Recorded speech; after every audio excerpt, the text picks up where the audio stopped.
जय गुरुदेव बच्चों। पिछली वीडियो हमने विशेषण के बारे में पढ़ा। विशेषण के भेद, उसकी अवस्थाएं उदाहरण के माध्यम से हमने समझी। अब हम उससे संबंधित कुछ क्वेश्चन करेंगे। इसमें सबसे पहले क्वेश्चन है, गुणवाचक विशेषण को उदाहरण सहित स्पष्ट कीजिए। इसमें हमें गुणवाचक विशेषण की परिभाषा लिखनी है और कुछ उदाहरण इसमें देने हैं।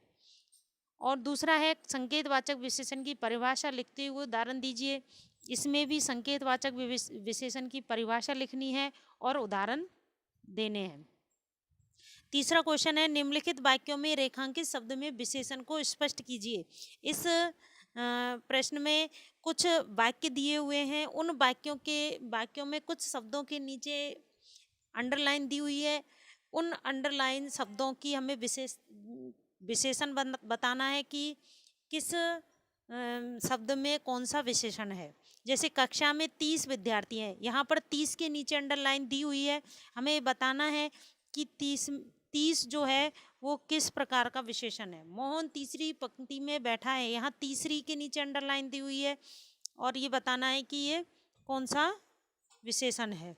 दूध में चीनी कम डालना, राजेश भला आदमी है, भारत में धार्मिक प्रवृत्ति के लोग अधिक पाए जाते हैं, किसान के पास 10 बीघा जमीन है, मम्मी ने बनारसी साड़ी पहनी है, उस पुस्तक में क्या लिखा है, वे लड़के बहुत अच्छे हैं, उस दुकान पर बीकानेरी भुजिया मिलती है, रामू श्यामू से दुगना बड़ा है, मेले में बहुत लोग थे।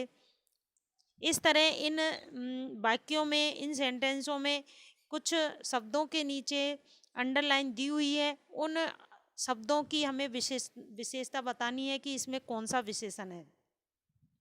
तीसरा जो क्वेश्चन है वो है विशेषण। चौथा जो क्वेश्चन है, विशेषण की अवस्थाओं को उदाहरण सहित स्पष्ट कीजिए। हमें विशेषण की अवस्थाएं बतानी है और उनको उदाहरण के माध्यम से और परिभाषा के माध्यम से उनके बीच अंतर स्पष्ट करना है। अगला जो है टॉपिक हमारा क्रिया है। इसमें हम क्रिया की परिभाषा, उसके भेदों के बारे में जानेंगे। सबसे पहले हम देखते हैं क्रिया। क्रिया जो होती है वो संस्कृत की जो धातु है, जिसे क्रिया का मूल रूप कहते हैं। क्रिया के मूल रूप को धातु कहते हैं। धातु के पीछे ना प्रत्यय जोड़ करके और क्रिया का निर्माण किया जाता है। और क्रिया की परिभाषा, वे शब्द जिनके द्वारा किसी कार्य का करना या होना पाया जाता है उसे क्रिया कहते हैं। प्रकार, क्रिया के अनेक प्रकार की क्रियाएं होती है। कर्म के आधार पर क्रिया के प्रकार होते हैं, प्रयोग के आधार पर, प्रयोग तथा संरचना के आधार पर और काल के आधार पर क्रिया के भेद होते हैं। प्रत्येक के बारे में हम विस्तार से अध्ययन करेंगे। सबसे पहले हम देखते हैं कर्म के आधार पर क्रिया के भेद। कर्म के आधार पर क्रिया के दो भेद होते हैं, अकर्मक क्रिया और सकर्मक क्रिया। जैसा कि नाम से स्पष्ट है, अकर्मक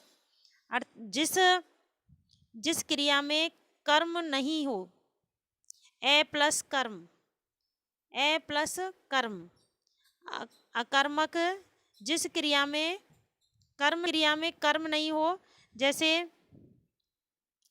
ए प्लस कर्म प्लस अक, अर्थात ए मतलब नहीं, ए उपसर्ग है, कर्म मूल शब्द है, कर्म और अक इसमें प्रत्यय है।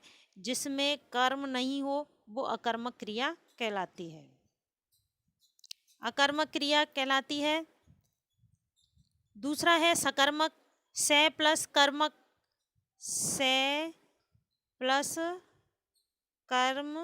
प्लस अक, से यानी साथ, कर्म यानी कर्म। जिस क्रिया के साथ में कर्म होता है उसे सकर्मक क्रिया कहते हैं।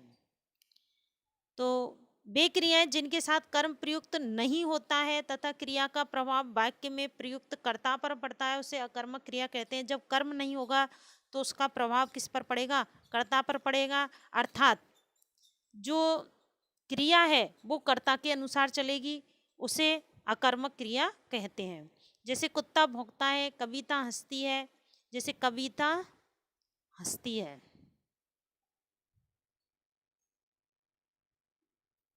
इसमें हम देखते हैं कि कविता जो है क्या है, स्त्रीलिंग है, एक वचन है। तो क्रिया जो हंसना वो भी किस में है, स्त्रीलिंग एक वचन में है। अगर इसमें कहा जाए राम हंसता है, राम हंसता है, इसमें राम जो है पुल्लिंग है, हंसता है ये जो पुल्लिंग एक वचन होने के कारण, और ये क्रिया भी जो है वो पुल्लिंग एक वचन में है। तो इस तरह जिस वाक्य में क्रिया जो है वो कर्ता के अनुसार रहे, अर्थात कर्ता पर जिसका प्रभाव पड़े और जिसमें कर्म नहीं हो, तो वो अकर्मक क्रिया कहलाती है। बच्चा रोता है, आदमी बैठा है, ये सब क्या है, अकर्मक क्रिया है। इसकी एक पहचान ये होती है कि हम अगर मान लो हमें पता नहीं है कि वाक्य में ये अकर्मक है या सकर्मक क्रिया, तो इसकी सीधी सी पहचान है, हमें एक तो कर्ता लेना है,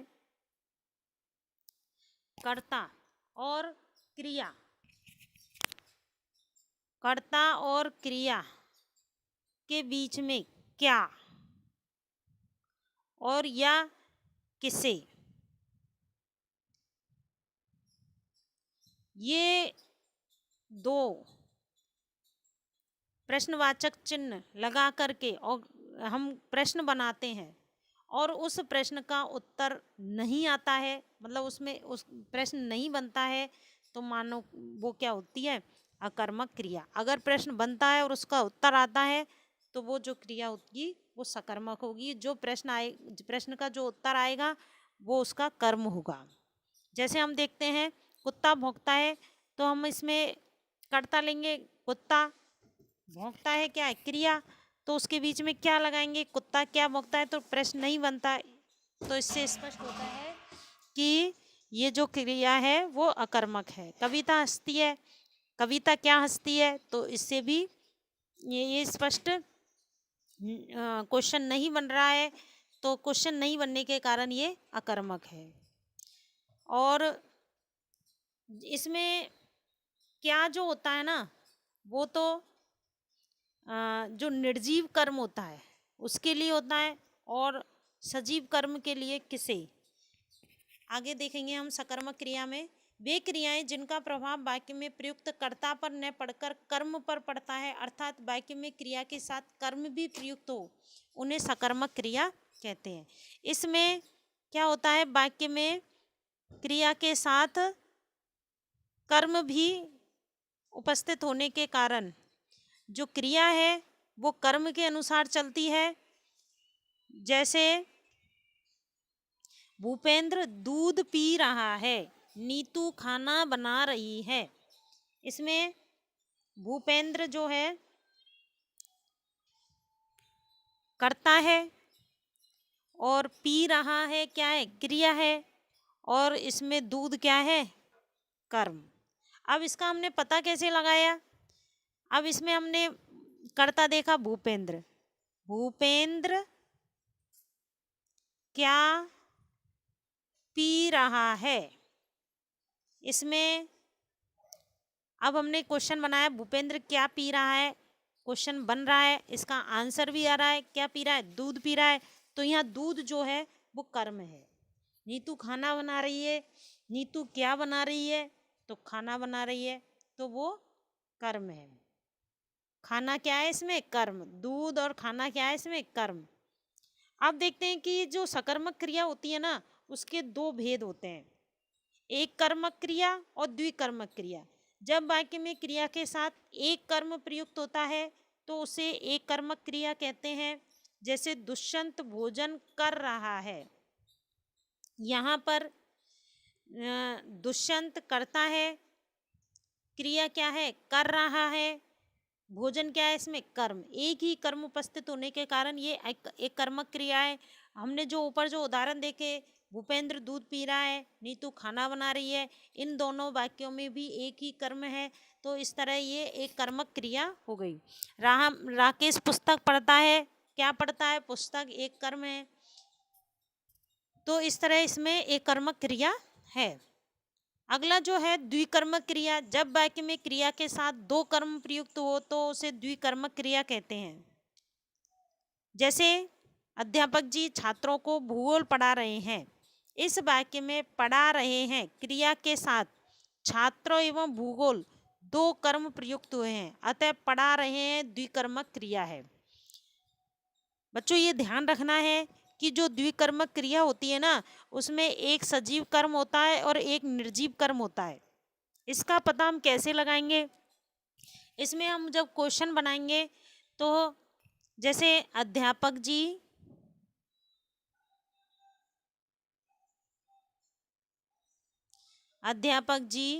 किसे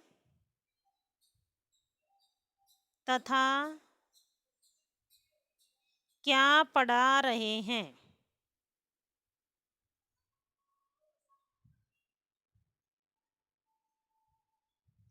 अब इस वाक्य में, इस क्वेश्चन में हमें स्पष्ट पता चल रहा है कि किसे तथा क्या।